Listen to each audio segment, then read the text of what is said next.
Assalamu alaikum wa rahmatullahi wa barakatuh. We are back with another lecture video on our function tests, and that is approach to bilirubin or jaundice. In this, we will talk three conditions. Three conditions associated with this jaundice increased bilirubin level. One is pre-hepatic jaundice, then is intrahepatic jaundice, and then post-hepatic jaundice. Now, before starting the lecture, suppose you have a patient comes to you with isolated hyperbilirubinemia or high bilirubin levels in his blood. So, what are the causes? What are the reasons which causes high bilirubin levels in his blood? We will talk in this video, in this lecture video. We will talk here in this pre-hepatic jaundice certain causes which cause increased level of bilirubin in his blood. So now, as before in the previous videos, in the previous lecture videos, we have discussed there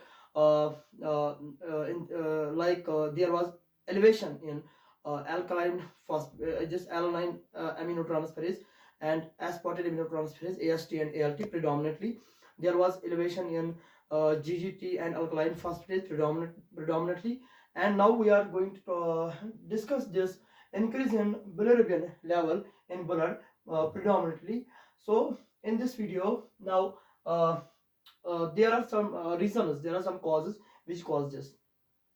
Now starting the lecture, as you know that uh, suppose you have patient who you have high bilirubin levels in his blood, and you want to know the cause, you want to estimate, you want to you want to know the cause, you want to interpret it, the result is what will be the main cause which is causing this causative factor which is causing this increased level of bilirubin in his blood.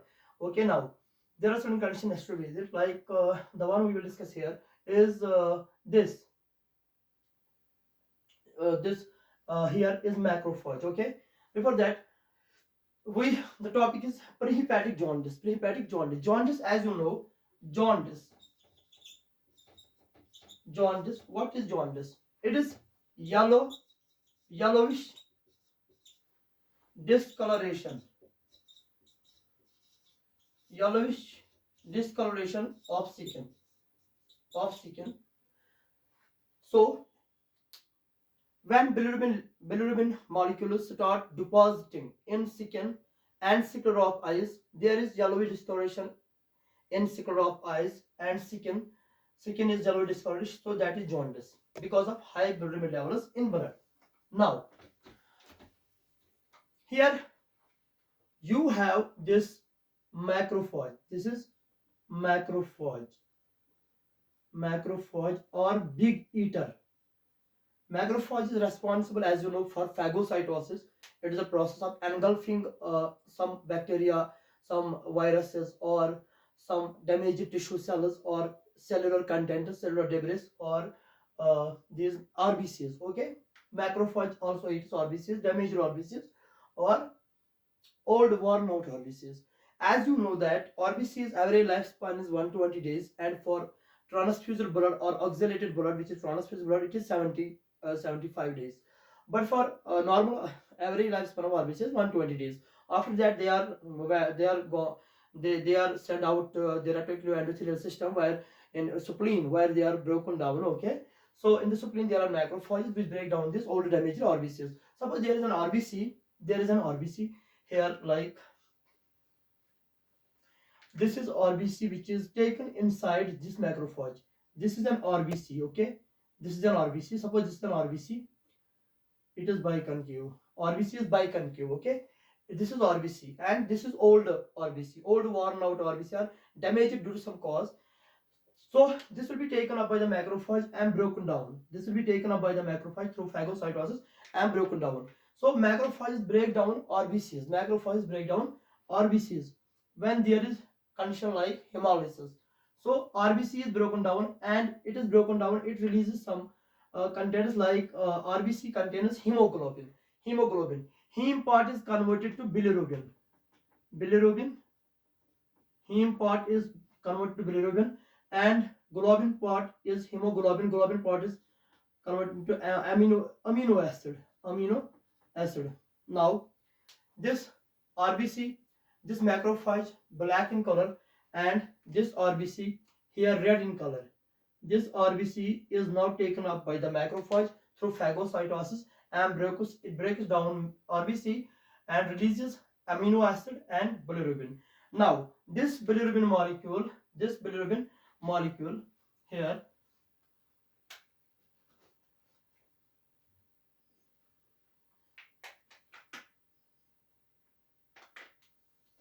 this bilirubin molecule here, it is now taken into the blood stream. It now goes into the blood stream. Okay, this is blood. This bilirubin, this here, when this bilirubin, it goes into the blood stream. It goes into the blood stream and binds to albumin. Albumin is a transporting protein. It binds to albumin. Here, it is bound to albumin. Now this bilirubin reaches into bloodstream, and this type of bilirubin is called unconjugated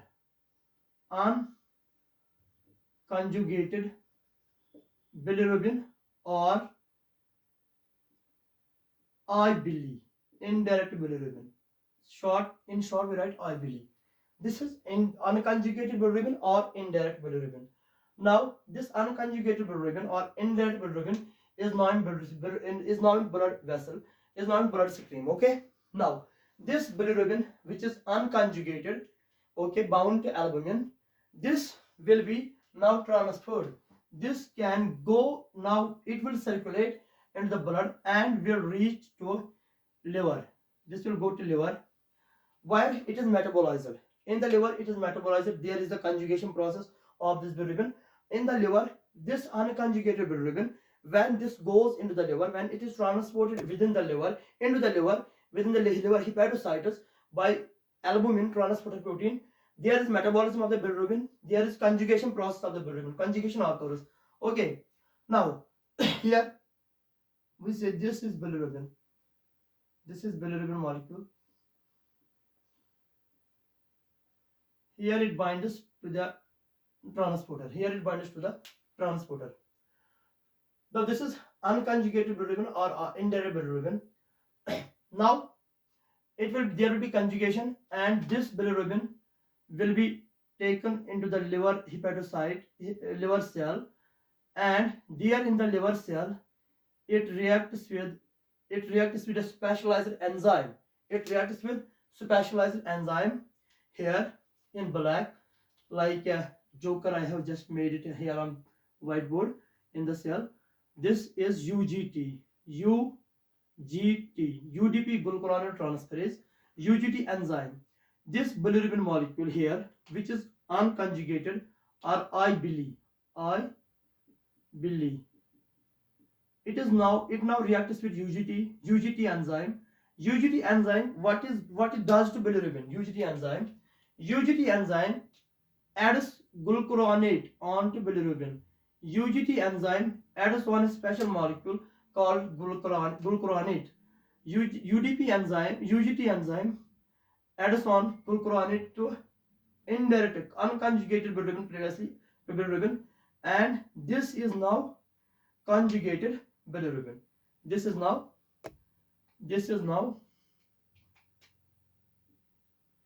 conjugated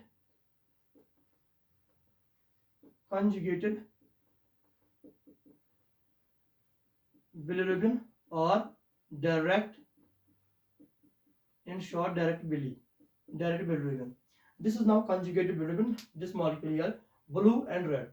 This is now conjugated bilirubin. Now it is transferred into this duct here, which is bile duct.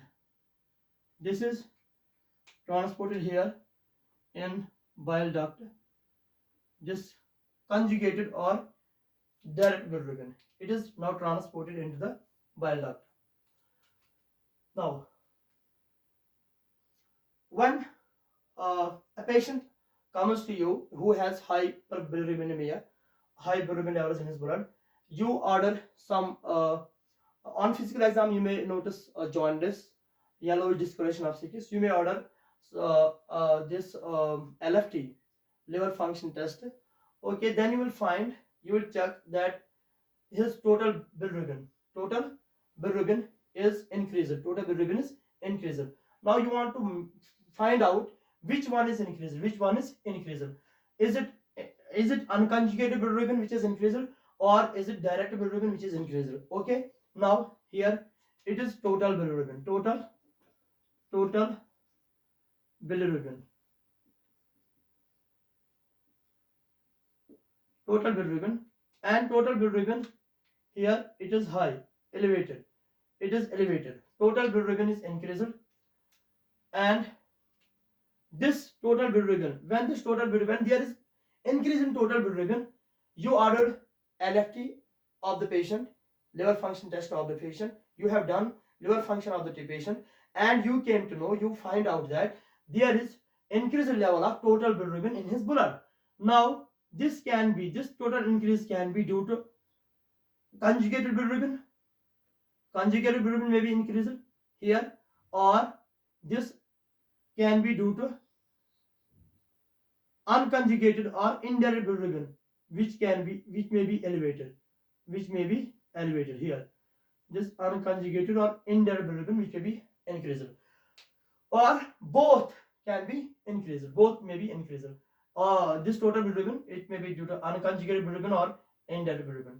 Now suppose you have found this. Okay, you have found this total bilirubin is increased. It can be due to increase in conjugated bilirubin or direct bilirubin, or due to increase in unconjugated or indirect bilirubin. Now you want to find out the unconjugated bilirubin. What you will do, because in the test report, you only get two bilirubin mentioned in the report: total bilirubin and direct bilirubin. On the test report, you will find total bilirubin is mentioned and conjugated bilirubin. Indirect bilirubin or unconjugated bilirubin, you have to calculate it from the equation. This is total bilirubin. This is total bilirubin. Bili in short, total bilirubin minus direct or conjugated bilirubin. Direct or conjugated bilirubin. Conjugated bili or direct or conjugated bilirubin. This equals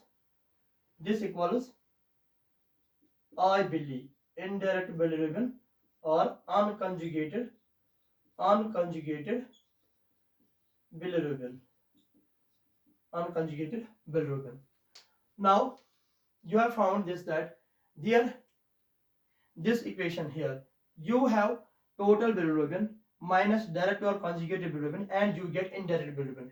And now when you calculated, and you came to know that it is highly elevated. High elevation is in this unconjugated or indirect bilirubin. Unconjugated or indirect bilirubin, there is highly elevated. It is high elevated. It is more increased in blood. So what are the reasons?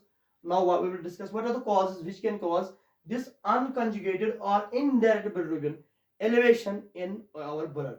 So there are certain conditions, certain diseases which we will discuss here, which can cause this unconjugated bilirubin or indirect bilirubin increased in blood, in our blood. So there are certain conditions. One here is, which we will discuss here on this right side. It is here. This is RBC. This is RBC. As you know, RBC have a biconcave shape. Okay, RBC doesn't possess nucleus, and they have biconcave shape. This is the structure of here RBC.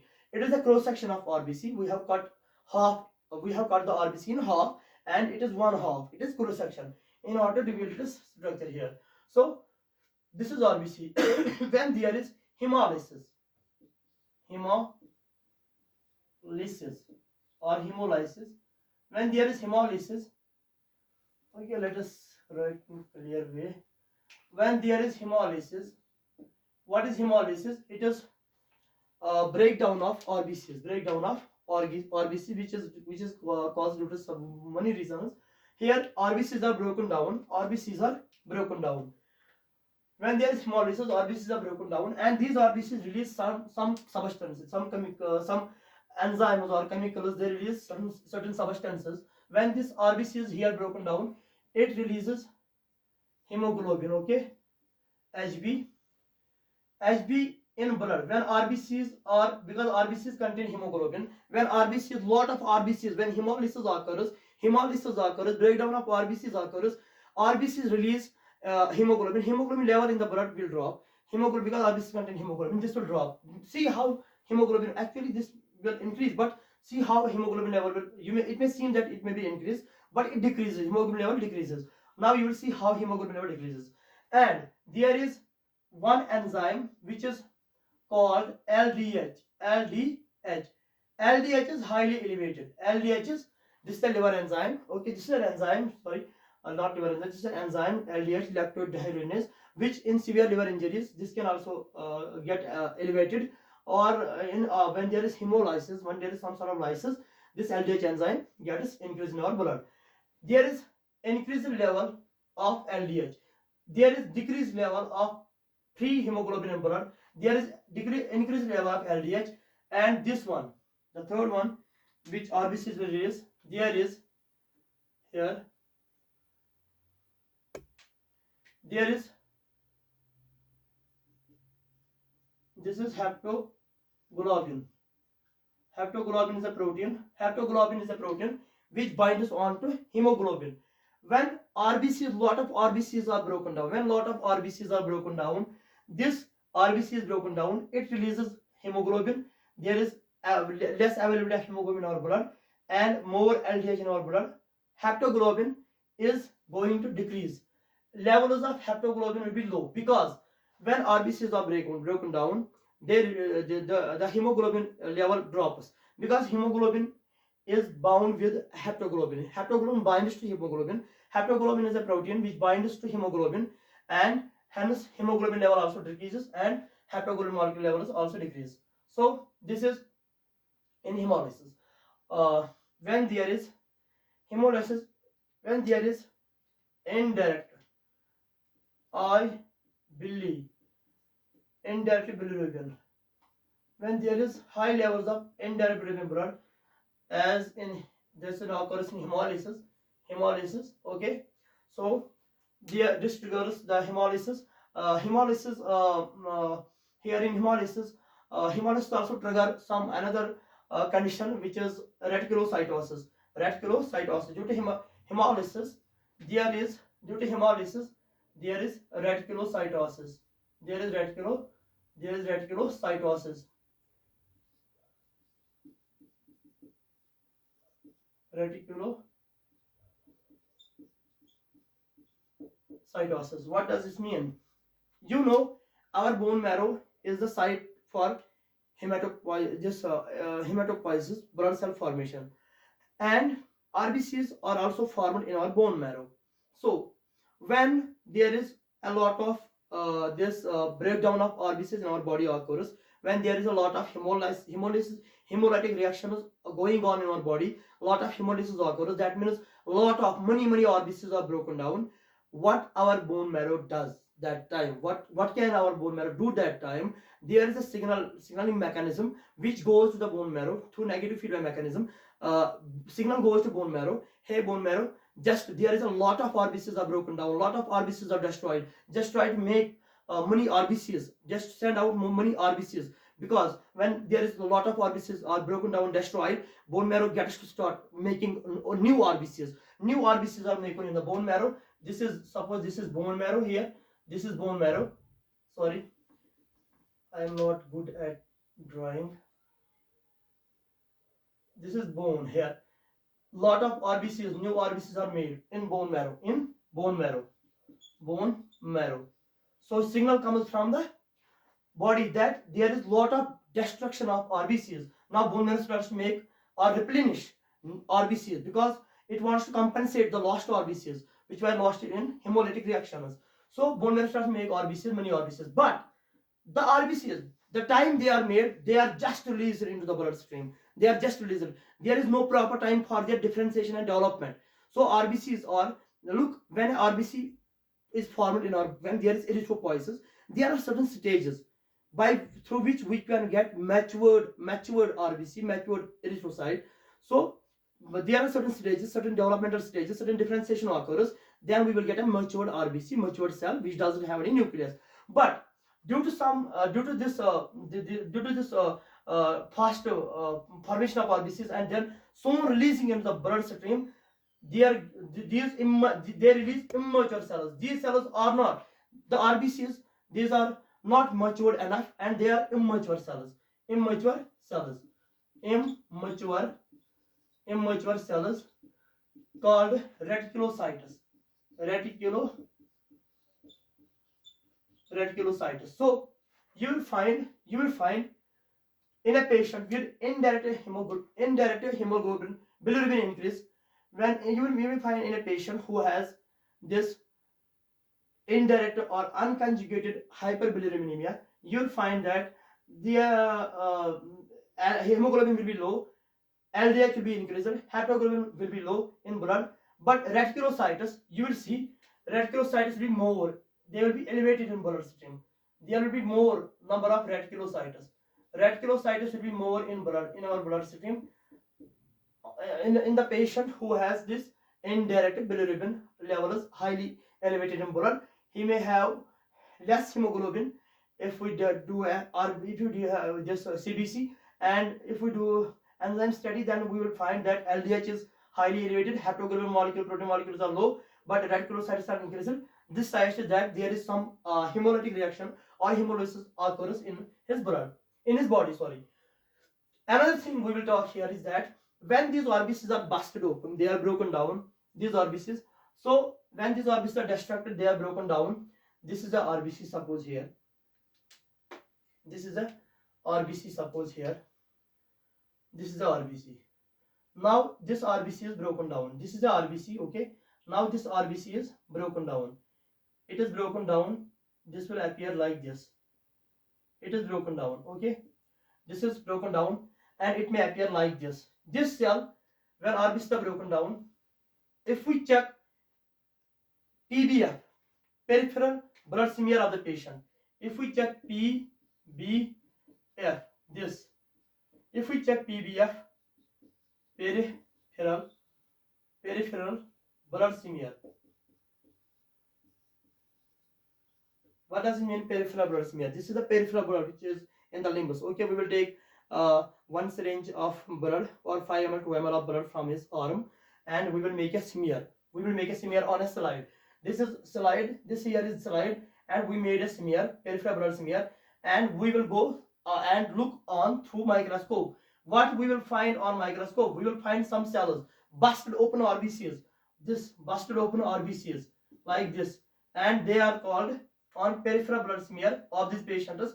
You may find on this of these patients, when you do peripheral blood smear, you will find that there are busted open or broken open cells called RBCs called schistocytes.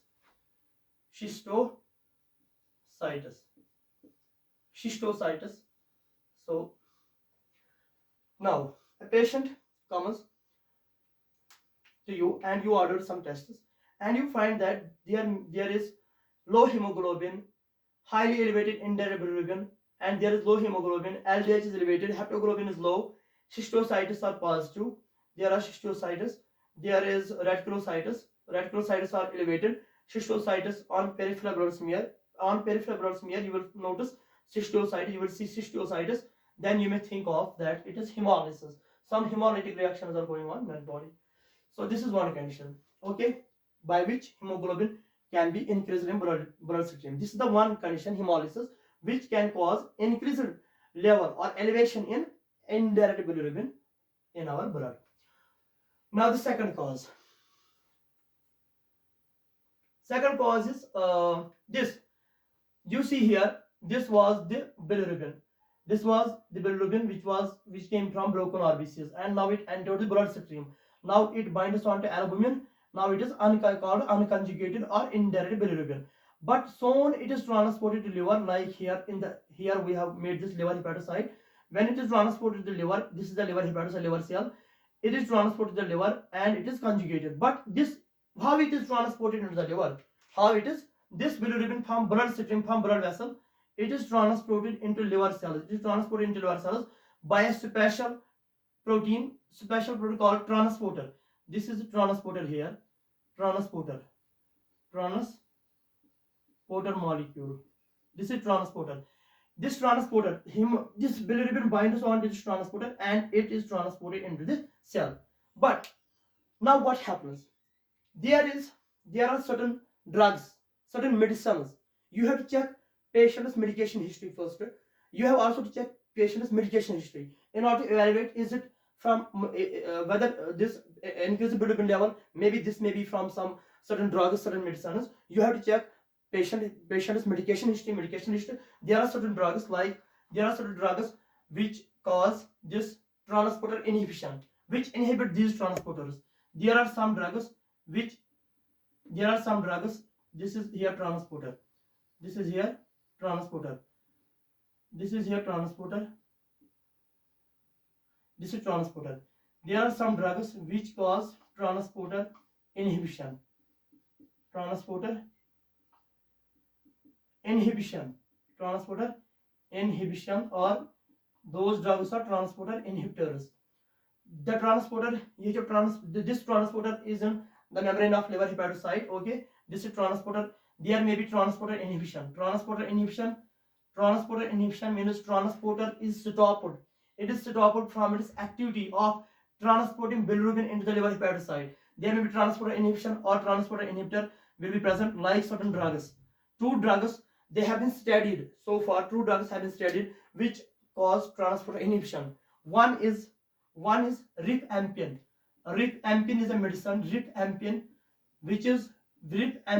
is a medicinal drug which is used for latent TB, latent tuberculosis.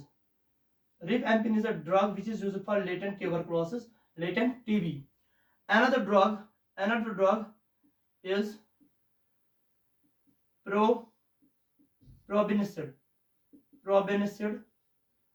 Another drug is probenecid. Probenecid is another drug which blocks this transporter, which inhibits this transporter, which causes transporter inhibition. This is used. Probenecid is a drug or medicine which is used to treat gout, which is used in gout. So this can be one of the reason for causing high elevation or increased level of indirect bilirubin or unconjugated bilirubin in our blood. This can be the one other reason that this drug or medicine can cause transporter inhibition. So check patient's what? Check patient's medication or medication list, or check medication list or medication history of patient. Check medication list or medication history of patient. The other thing we will discuss here is now there can be one more reason why there is high elevation in indirect bilirubin or unconjugated bilirubin. Why? What causes this high increase in indirect bilirubin or unconjugated bilirubin in our blood? There is one more reason. The other reason is that this UGT enzyme, you know that this UGT, UDP glucuronidase transferase full form, this UGT enzyme which was responsible for conjugation of bilirubin, it was adding some molecule called glucuronate, this red in color. It was adding glucuronate to this bilirubin and was conjugating it. But this UGT enzyme, there may be some mutation in the UGT gene which codes for UGT enzyme. There may be decreased activity of UGT enzyme. Here we will talk UGT enzyme activity may be decreased or inhibited. UGT enzyme activity may be decreased or inhibited by some mutations. There may be some mutations which can cause this. So this UGT enzyme activity may be decreased or inhibited by some mutations. This is associated with some conditions. This occurs in conditions like one here is Gilbert's syndrome. Gilbert's disease. Gilbert's disease. This occurs in condition called Gilbert's disease. This UGT enzyme activity may be decreased or inhibited. This occurs in disease like Gilbert's disease, Gilbert's disease. It is written Gilbert's, but it is Gilbert's disease. Okay, I may write it again.